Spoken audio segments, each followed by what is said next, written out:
Did you listen to Jeff and Professor Hemo in the morning? Here's what you missed. And Joseph was telling me earlier on, Kirinyaga has been very impressive in this, according to your report. Yes. Yeah, I think the intent of devolution was to decentralize power and funds to reach the people. And what happened in this case is that when power and money was decentralized and taken to the people, there are some creative people who have been able to do a very good job. I'll take an example of Kirinyaga and Kitui. In Kirinyaga, for instance, they have created 3 ventures that are extremely creative, that are going to create job opportunities, that have already started creating job opportunities for young people. For example, they have put up a coffee shop in the US, and that has already instantly created expanded their market to the US and also created job opportunities. Hold on. Kirinyaga has a coffee shop in the US? In the US, yes. What do they call it? It's Kirinyaga Coffee Shop. Good Lord. Really? Yes. So they're exporting their own coffee? Their own coffee to the US, and they have also expanded the rice scheme. Moya and all that. And they're expanding the market as well. And it's bringing in a lot of investors to do that. The governor has created space so that investors can then come and partner with the local people and improve the yield. And that is creating a lot of job opportunities for them. In Kitui, Governor Charity Ngilu has set up a textile center.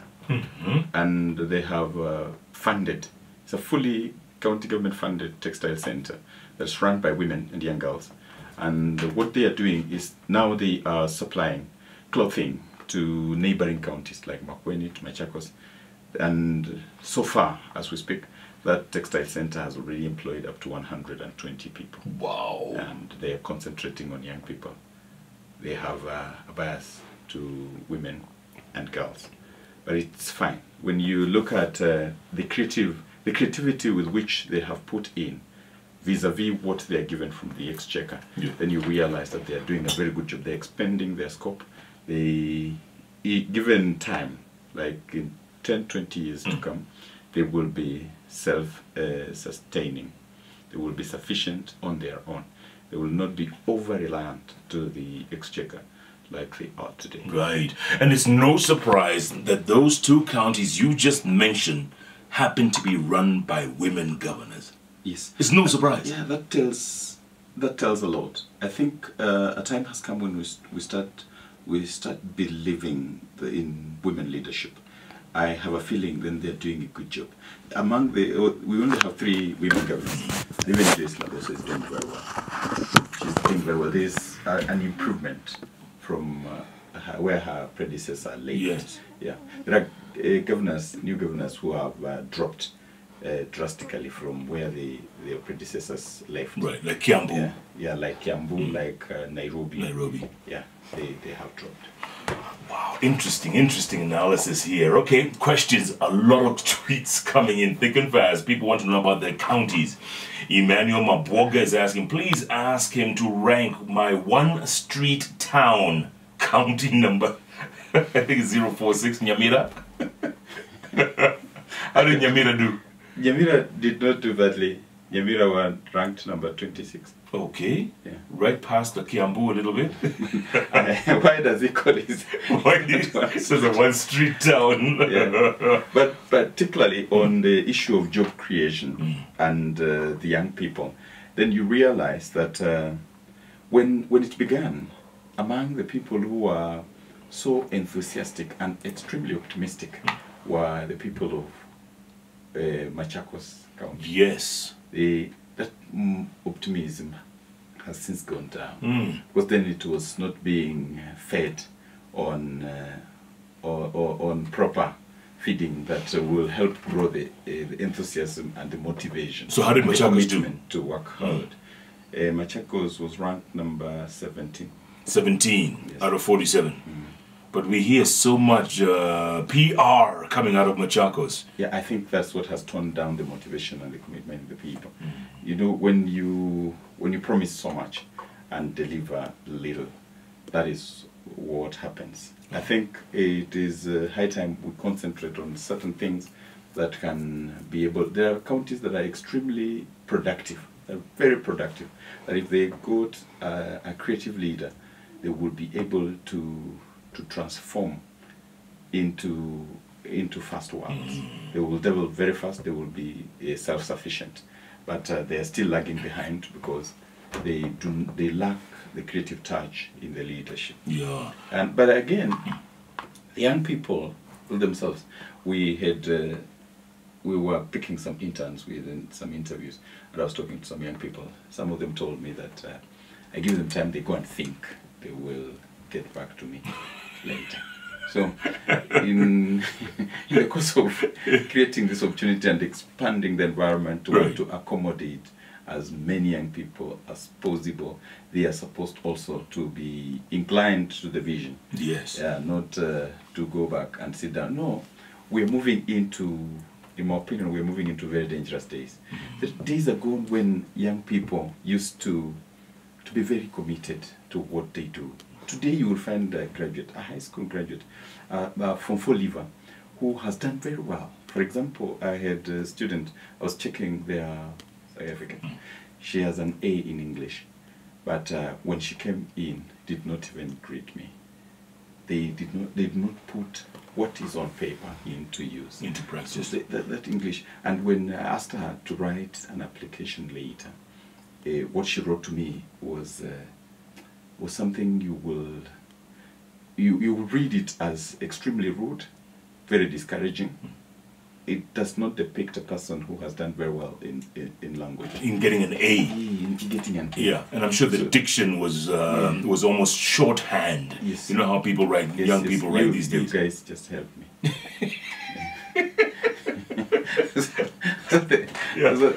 That's what they do. Right. So what we are left with, if we continue like that, if we let it run down like that, then we are degenerating into a country of gamblers. And unfortunately, the people who are baiting most of their time at the productive segment of the country, the people who are supposed to build this nation, the people on whose shoulders the foundations of a nation lie. Yeah.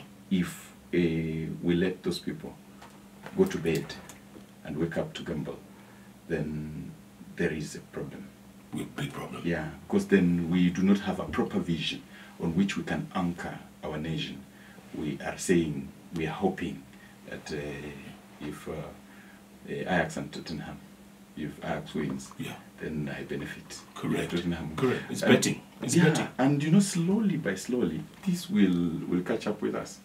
Even you will realize, even us at the level of planning, we will then start being influenced by that, because that generation is coming up. A time will come when we will have the generation of gamblers only. Ouch. Yeah. Scary. Moses giving a teach saying, Jeff Salimia Mweshimiwa Sana, I would like to know the ranking of Jack Marland, county number 027, Wasingishu. Wasingishu was number 25. 25. 2 below your rank, your number. 027 was 025. What about Turkana, by the way, with all that oil and natural resources? Turkana was 27. Was 27. Gongu Kiaria wants to know about the land of flamingos, Nakuru County. Nakuru did very well. Nakuru was 11. Oh, this is under Lee Kinyanjui? Yes. Wow, okay. Captain Israel Mordecai. Jeff, how about the land of milk and potatoes? Is that Kiambu or milk potatoes? Captain Israel, what county is that? Let us know. Be more specific. Jesse Julius Odhiambo says, Jeff, ask about Kisumu Dala. Prof has done a tremendous job here. How was Kisumu County? There is a great improvement in Kisumu from the previous rankings. They're doing now very well. They were ranked number 12. Oh, yeah, not bad, not bad. So the Prof is doing pretty well. We hear good things about clean up. You know, there's less garbage or very little garbage now. But this is a very elaborate process. One, we look at the staff, the human resource there, and their effectiveness and delivery. We look at their fidelity to the law. We look at obedience to the rule of law, that's done. We look at how they follow their budget and implement it, because then we get a report from the controller of budget. We look at the auditor general. Yeah. It's not just following the budget, but following it properly. Yeah. And doing everything within the confines of the law. What does it say about corruption in the counties? Yes, there is, although there is a decline, there's a slight decline from the alarming rates we had before, but there are still a lot that needs to be done, because there are a number of loopholes, because we still have a problem. The Auditor General is still crying foul in the manner funds are being spent at the counties. Yeah. Alcina Augustine says, Kiambu, you said Kiambu was 24, right? Yes. He says, nice conversation, thank you so much. Devolution is working, I guess, but Kiambu has slipped, right? Yes, yes. Baringo County, 030. Baringo was 31.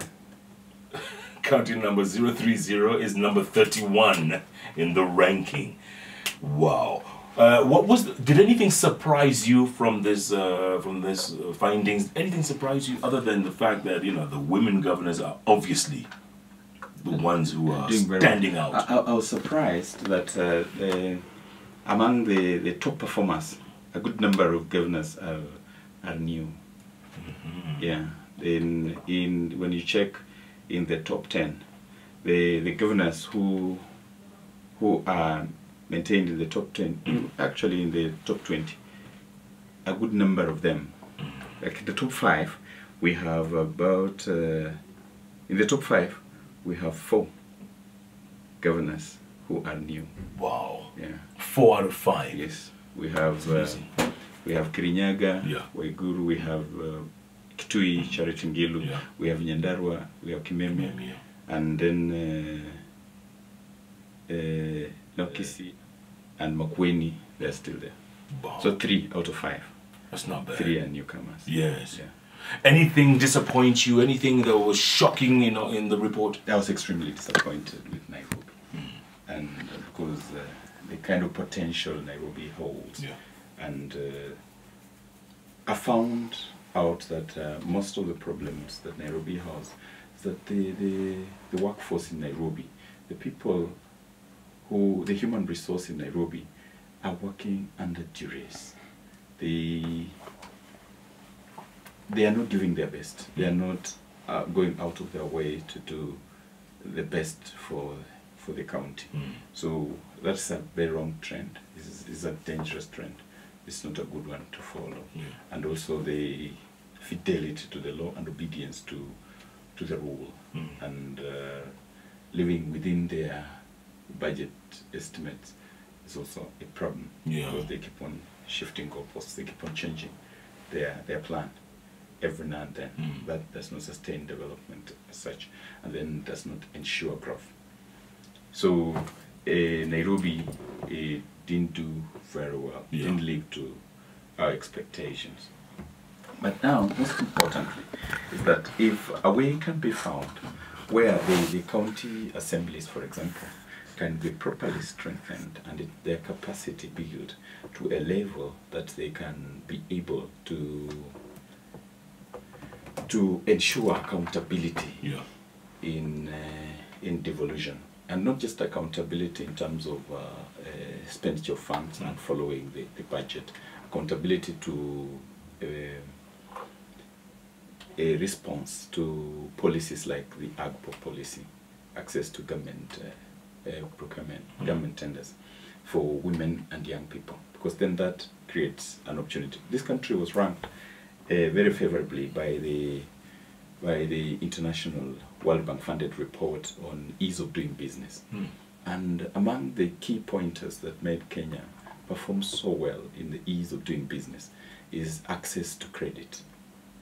That the too much restrictions had been brought down. And in fact, licensing was one of them, and then access to credit. So it's access to credit that I found as a very key pointer that can help young people develop and grow and create opportunities, get opportunities. Because then if they have, the counties are responding very well to the AGPO policy, and then there is ease of doing business. Young people can be able to access credit without too much restrictions. Then we are on the right track. Bottom line, Joseph, is devolution working 6-7 years later? Is it working? It is working.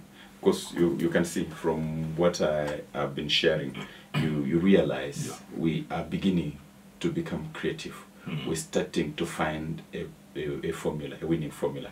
Like I've indicated that newcomer governors, the new governors who have taken over, have, in most cases, have done better than those who are there. Then it means the people had noticed, and they have put in deliberate efforts to make sure that this is better. But in some counties, for example, like Kiambu, Nairobi, the trend is different. It's opposite. We've done wrong. Is this an annual thing? Yes, it's an annual thing. It's an annual thing. And then the top 10 get 500 million shillings. From the World Bank. It's a grant from World Bank. Wow. So, bottom line, by the time we come around to elections again, 2022, do you expect, if people are, if these numbers are anything to go by, there'll be more women vying for gubernatorial seats? Yes, and it will really be very encouraging that we do that. And I want to hail the 3 women who are governors today for having been very good ambassadors of the women folk in this country, because they have demonstrated very good leadership. They have shown that then, given chance, women can do better. Absolutely. Yes. Anything else that jumps out at you with this research? Anything else? I think the young people have a chance in this, in that then, one, they will be able to identify, to check, to assess the leadership, and also assess themselves. Because then we are finding out if they have benefited from what has gone to their counties or not, if there is hope, if there is a chance for growth, for expansion, so that their counties are better. Because there are some counties that look like they will just stay there and keep waiting for the exchequer to give them money they spend, and then wait for another financial year to get money to pay. There's always this one big complaint that there's not enough money being given out in devolution. More needs to be decentralized, if you will. Yes, there is need to have more funds coming to the counties, but that is not what I want us to concentrate on as of now. Let us first of all concentrate on how are we using the little we have first. Once we have effectively utilized the little we have, then the conversation of getting more will make sense. Joseph Kubende, Liaison Officer, Devolution Ministry. Those are some great insights. Thanks so much for your time. Thank you. And happy Labor Day. Thank you so much. All right. Wow. This is it, folks. Bottom line for me, the take home for me, women leaders. Did you listen to Jeff and Professor Hemo in the morning? Here's what you missed.